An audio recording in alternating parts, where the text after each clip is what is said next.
Muy buenas, ¿qué tal? ¿Cómo andáis? Bueno, me habéis pedido que más allá del futuro del mini SP, que haga también análisis de otros activos, ¿no? Me habéis hablado del Nasdaq, algunas acciones de empresa y también del Bitcoin. Y Bitcoin a mí personalmente me gusta mucho porque estoy posicionado en Bitcoin y además creo que es un activo que tiene esa doble cara que a mí me encanta siempre que se vaya a invertir en algo, ¿no? Por una parte, un fundamento lógico, económico, en este caso monetario, y por otro, un gráfico en términos de precio-volumen, de Wyckoff, de oferta y la demanda, que sea muy expresivo, que veamos mucha negociación, etcétera, etcétera, ¿no? Y Bitcoin guarda ambas características.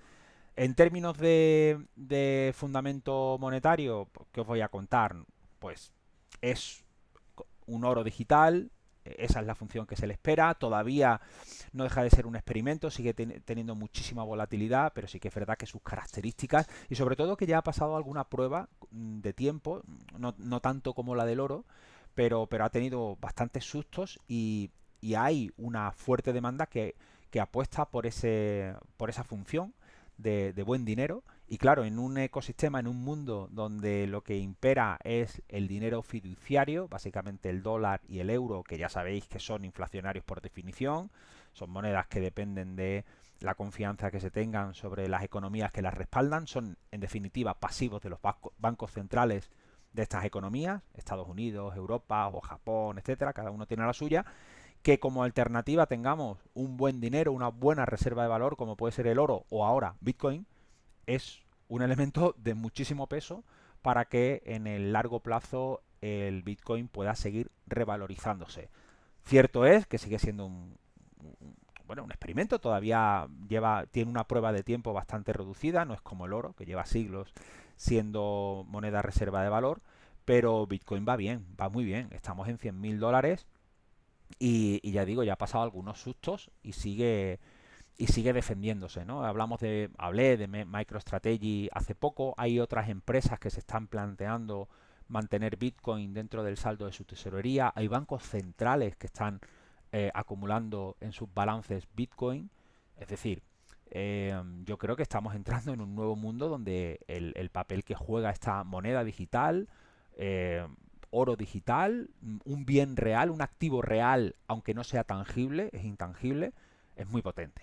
Y bueno, más allá de eso, que yo creo que esa lógica es la que sustenta que pueda haber una tendencia a largo plazo, cuando tenemos esa parte, lo siguiente es decir, hostia, si además veo yo signos de acumulación que de alguna manera denoten que está entrando demanda en determinados puntos, yo ahí tengo una buena combinación para apostar, no solo por apostar por este activo, sino en qué momentos puedo entrar, ¿vale?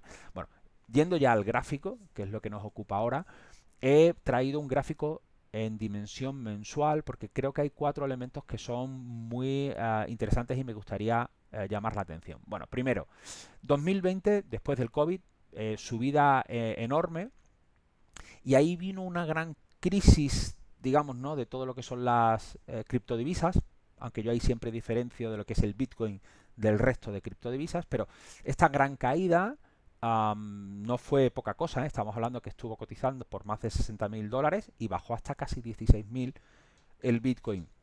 Pero más allá de eso, fijaros qué interesante, porque cuando el precio va subiendo por aquí, finales de 2020, observad el enorme volumen que se aprecia aquí, esto es enero de 2021, con una vela que recoge el cuerpo, es decir, se nota presión de la oferta, hay un cierto momentum, esto aquí podríamos nosotros etiquetarlo como PSY y el resto de su vida como un buying clímax, ¿no? Un clímax comprador.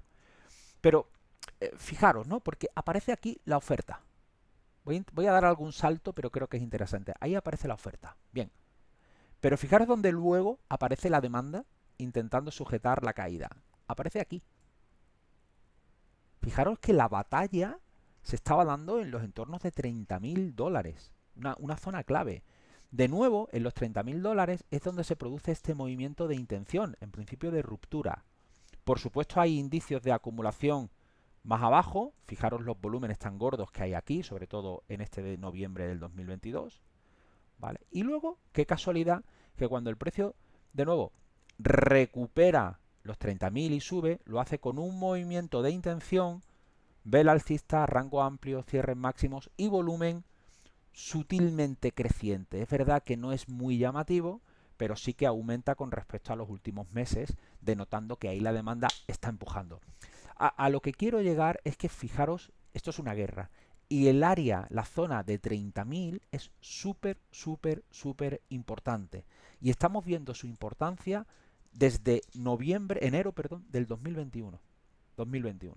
¿Vale? Eso es un elemento clave que creo que es interesante que observéis. O sea, siempre que veáis volúmenes importantes en zonas claves, también ausencias de volumen, pero es mucho más expresivo cuando el volumen aumenta.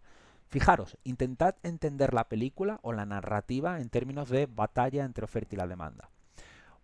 Bien, es muy interesante todo este proceso de acumulación que tenemos aquí en mínimos. Recuerdo que lo tenéis dentro del canal de precio y volumen que hicimos, yo creo que estábamos en agosto o septiembre aproximadamente del 2022, mirad por la línea de tiempo del canal nuestro de precio y volumen de YouTube, que hicimos un directo, estaba Camilo Delgado, Yair, creo que estaba Gon, estaba yo estaba, recuerdo, en la casa con el jardín detrás, y yo intenté advertir de que todo el volumen que se había visto aquí en mayo, junio del 2022, que fue enorme, ahí denotaba una entrada de demanda brutal, clarísima. Ahí estaba entrando la demanda. Que sea una demanda con la suficiente entidad como para que esto ahora se tuviera que girar e irse a 100.000, hombre, es muy presuntuoso decirlo con eh, un nivel de certeza absoluta, porque nunca se sabe qué puede pasar. Pero que ahí estaba entrando demanda profesional era evidente, y así lo comenté, lo podéis ver, y es que el volumen de alguna manera te lo está diciendo. Aquí lo que estamos viendo es un volumen de parada. Si queréis llamarlo PS, Preliminary Support, pues me parece fantástico. Luego tenemos el AR y ya tenemos ahí el rango de trading, el rango lateral, que es el que muchas veces da juego para esbozar estrategias operativas. Y luego fijaros el sprint tan fantástico que hay en mínimos, con mucho volumen, y luego la recuperación. Es decir, si ese precio está rompiendo el soporte con tanto volumen y al final el precio recupera el soporte, todo ese volumen no responde a una afluencia de ventas que ha roto toda la demanda. Al revés, lo que está denotando es que la demanda ahí está mucho más fuerte de lo que parece. Spring. Aún así, ojo, fue una época donde había dudas. Siempre pasa, ¿no? A nivel de psicología de masas, cuando más miedo hay en un activo, en el mercado en general, es cuando la oportunidad es más interesante. Bueno, ahí estábamos rozando los 16.000 dólares y se hablaba pues de que esto ya efectivamente el Bitcoin estaba fracasando, las burbujas en las shitcoins, etcétera, etcétera. Bueno, pues fijaros el recorrido que ha tenido luego. Este es el rango de acumulación, este de aquí, ¿vale? El que he puesto con las dos flechas, perdón, las dos líneas verdes más gruesas, este es el rango de acumulación, este de aquí, ¿vale? Y tenemos aquí, de nuevo, ruptura, salto del arroyo con intención, vela de rango amplio, cierres máximos y aquí volumen creciente, y luego un back maravilloso que tenemos aquí. Bien, no me quiero extender en este vídeo, pero fijaros que en toda esta zona, está un poco lleno de líneas, pero perdonadme, yo creo que se entiende. En toda, después de la ruptura, en este back que tenemos aquí, voy a ponerlo, aunque esté un poco saturado, es por no borrar, ¿no? En todo este back que tenemos aquí, se produce como una situación un poco ambigua, porque en el grado menor tenemos el back. Por lo tanto, eso es un atributo o una característica que indica pensar a que eso puede hacer apoyo y que puede el precio subir. Pero es cierto que estamos debajo de esta zona de 30.000, que es muy importante. Muy, muy importante. Estamos como en tierra de nadie. ¿Qué hacemos? Nos confiamos en que eso va a ser un back y que el precio va a romper 30.000, o pensamos que tenemos una especie de techo de hormigón que puede hacer que fracase esa situación. Bueno, ahí hay ambigüedad. Eh, no me quiero extender, pero que se sepa o que se entienda que eso es una situación a veces un poquito complicada de gestionar. El caso es que al final el precio recupera la zona de 30.000 aquí en esta vela de intención, y esto sí que es clave. Una vez que recupera esos 30.000, lo más probable o el escenario más probable es que el precio termine llegando a la parte alta del canal, es decir, en este caso a los 60.000. Y lo hace además relativamente rápido. Estamos hablando de 1, 2, 3, 4, 5 en medio año. Bueno, rápido, medio año, ¿no? Que no está nada mal. Y luego, pues, poco más. O sea, corrección de grado menor, que es un bug, que si nos fijamos, insisto, no quiero ser pesado, pero aquí estamos viendo un proceso de reacumulación con, de nuevo, un sprint fantástico aquí, ¿vale? Un sprint y de nuevo para arriba. En próximos análisis, si queréis, vamos más a 5 minutos, 60 minutos, al detalle, pero quiero que veáis o que analicemos más adelante esta vela alcista, en principio alcista, con mucho volumen, ¿vale? Porque siempre que hay mucho volumen hay que entender que aunque la marea de fondo sea alcista, que eso no lo duda a nadie, ahí está entrando oferta. Y también estamos en un contexto de psicología de masas donde vuelve a haber mucha euforia a favor del Bitcoin y de criptodivisas y del el mercado en general. ¿Quiere decir que esto se tiene que hundir? No lo sé, ¿no? Pero no sería nada raro que viniera una cierta corrección, un periodo lateral, ya lo veremos, pero eso lo podemos incluso analizar en gráficos de menores.